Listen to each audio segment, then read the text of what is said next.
The first of these was an executive order, as President Trump said before, invoking his powers under Section 40 of the Home Rule Act to take federal control of the D.C. Metropolitan Police Department.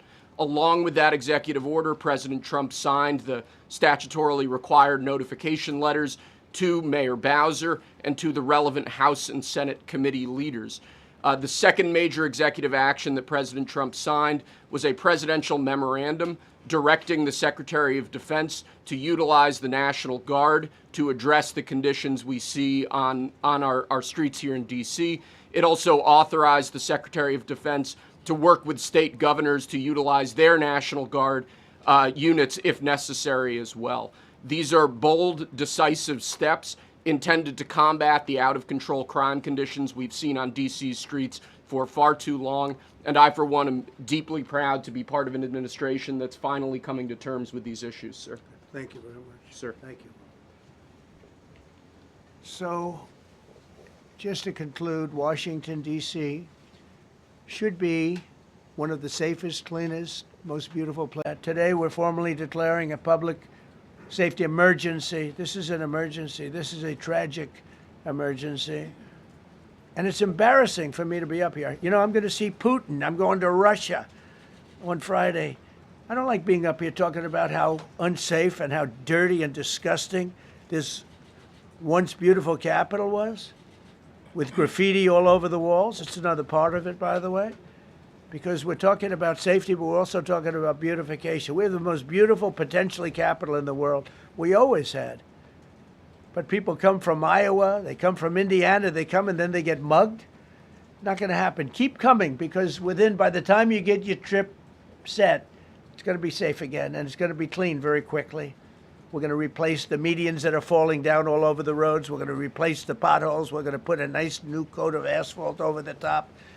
No, we don't have to rip the road out and spend 7 years building a new road because they cut everything. Because some designers said, well, we need a 1/4 of an inch more turn for safety reasons. No, we're going to do it right. We're going to get it done quickly.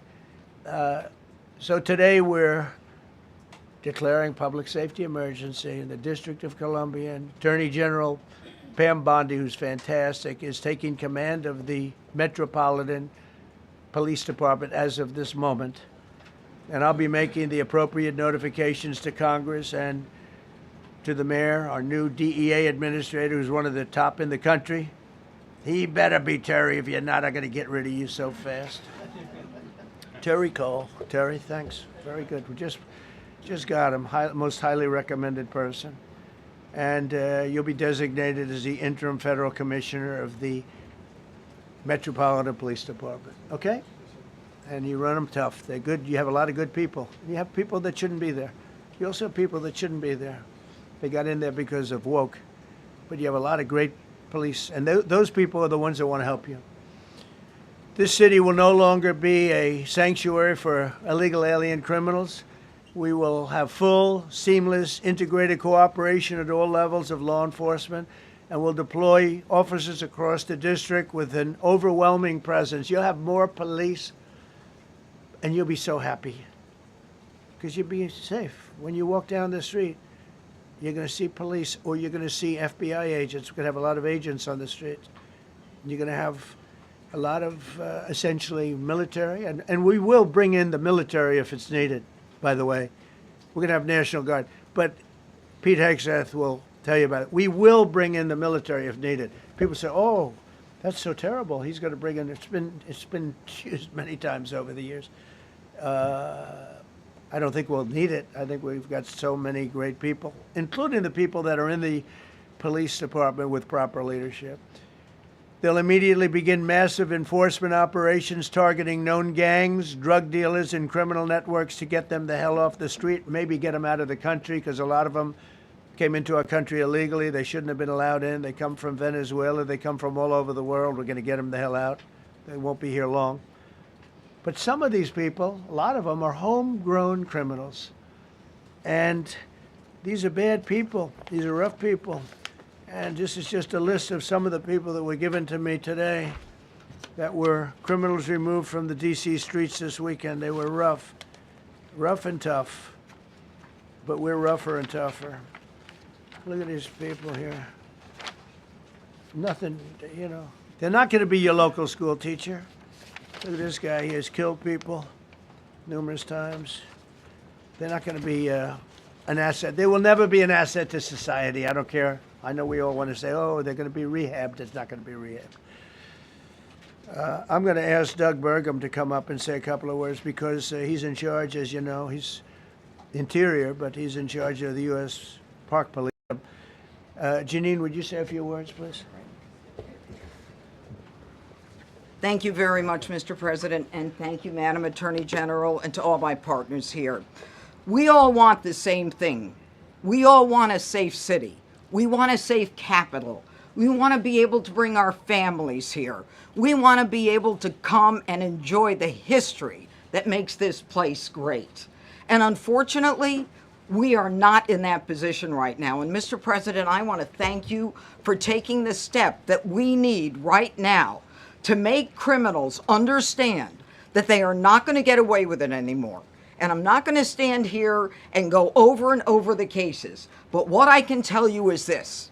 I see too much violent crime being committed by young punks who think that they can get together in gangs and crews and beat the hell out of you or anyone else. They don't care where they are. They can be in DuPont Circle, but they know that we can't touch them. Why?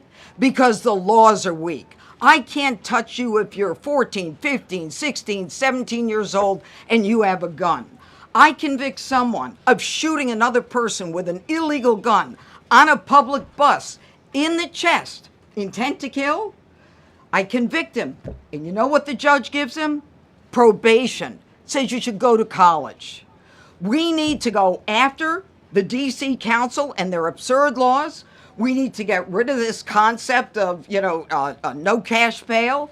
We need to recognize that the people who matter are the law-abiding citizens. And it starts today. But it's not going to end today because the president is going to do everything we need to do to make sure that these emboldened criminals understand we see you, we're watching you, and we're going to change the law to catch you. And my final note is this. These kids understand that the jurisdiction is through the State Attorney General, Brian Schwab.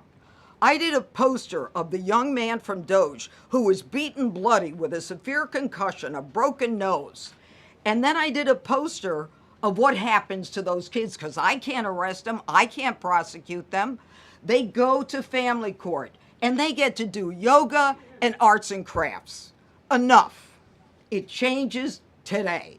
Thank you, Mr. President. Thank you, Jim. You're welcome. Great job. Thank you. Attorney, if you would. Well, Mr. President, it's an honor to be here. And at your direction this morning, we've mobilized the D.C. National Guard. It'll be operationalized by the Secretary of the Army, Dan Driscoll, through the D.C. Guard. You will see them flowing into the streets of Washington in the coming week. At your direction as well, sir, there are other units we are prepared to bring in. Other National Guard units, other specialized units. They will be strong, they will be tough, and they will stand with their law enforcement partners. This is nothing new for DOD. As the President noted, at the border, we've got 10,000 troops down there who've been operating in defense cooperation areas, defense zones, where there's zero illegal crossings because of troops on strikers scanning the border. We've been protecting other people's borders for 20 years. It's about time we protect our own. And we're working with ICE and CBP. In Los Angeles, we did the same thing, working with the California National Guard, working with ICE officers. ICE officers deserve to do their job and not be attacked. We will work alongside all DC police and federal law enforcement to ensure this city is safe, this city is beautiful. And as I always say about President Trump to the troops, he has their back. And my message to the National Guard and federal law enforcement in Washington is we have your back as well. Be tough, be strong, we're right behind you. Thank you, Mr. President. I'm going to ask Pam, because she's now, as you heard me say, she's really in charge of a lot of what we're talking about. She's done an incredible job. People are going to start to see the fruits of her labor. And Pam, maybe you could say a few words about what we're talking about here. Sure, President. Let me be crystal clear. Crime in D.C. is ending and ending today. We are going to use every power we have to fight criminals here. President, thank you for caring about our capital. Families come here every summer. Our museums are free. We have the National Zoo. We have the National Gallery. DC should be a place where everyone can come and feel safe. Behind me and to my side, we have some of the best career law enforcement and prosecutors in the country who are ready to take this on. As the president said, Terry Cole is going to be supervising the Metro Police Department.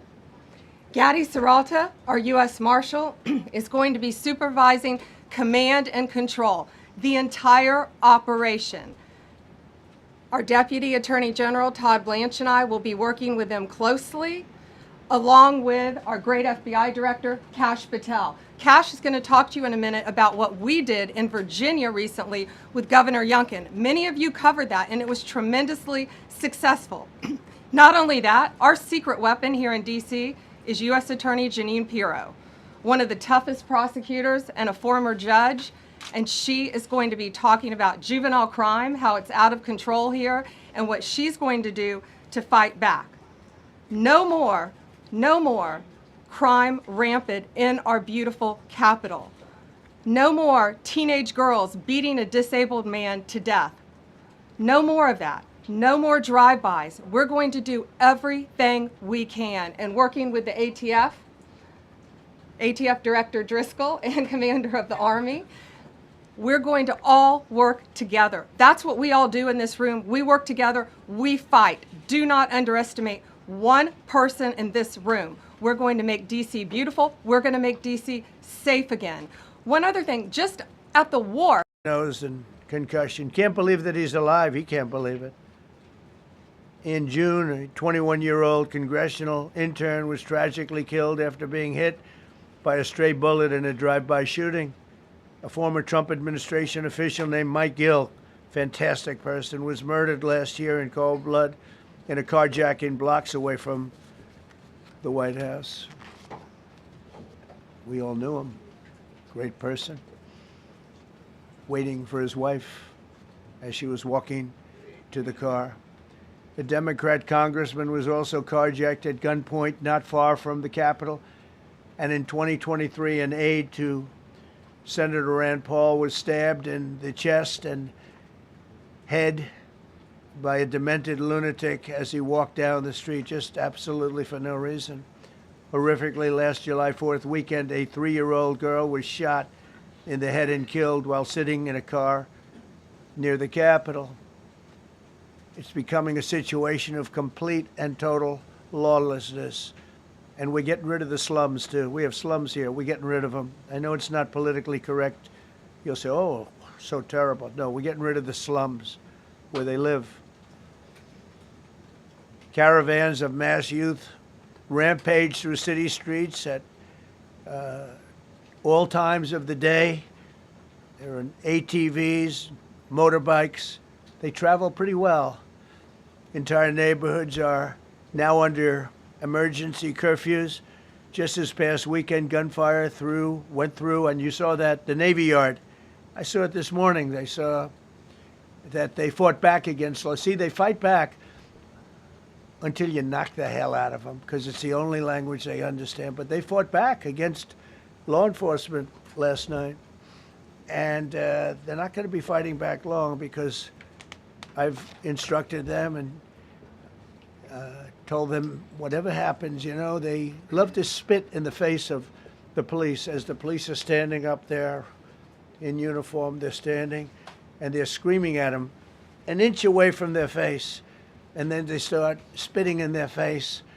And I said, you tell them, you spit and we hit. And they can hit real hard. It's a disgusting thing. I've watched that for years, for 3-4 years. I've watched them.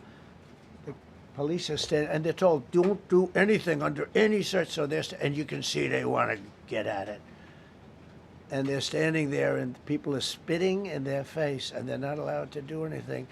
But now they are allowed to do whatever the hell they want. This dire public safety crisis stems directly from the abject failures of the city's local leadership. The radical left City Council adopted no cash bail. By the way, every place in the country where you have no cash bail is a disaster. That's what started the problem in New York, and they don't change it. They don't want to change it. That's what started it in Chicago. I mean, bad politicians started it, bad leadership started it, but that was the one thing that's central, no cash bail. Somebody murders somebody and they're out on no cash bail before the day is out. We're going to end that in Chicago. We're going to change the statute. I spoke with Pam and Todd and everybody. We're going to change the statute, and I'm going to have to get the Republicans to vote because the Democrats are weak on crime, totally weak on crime. They don't know why. They want to stop because they get mugged too. But we're going to change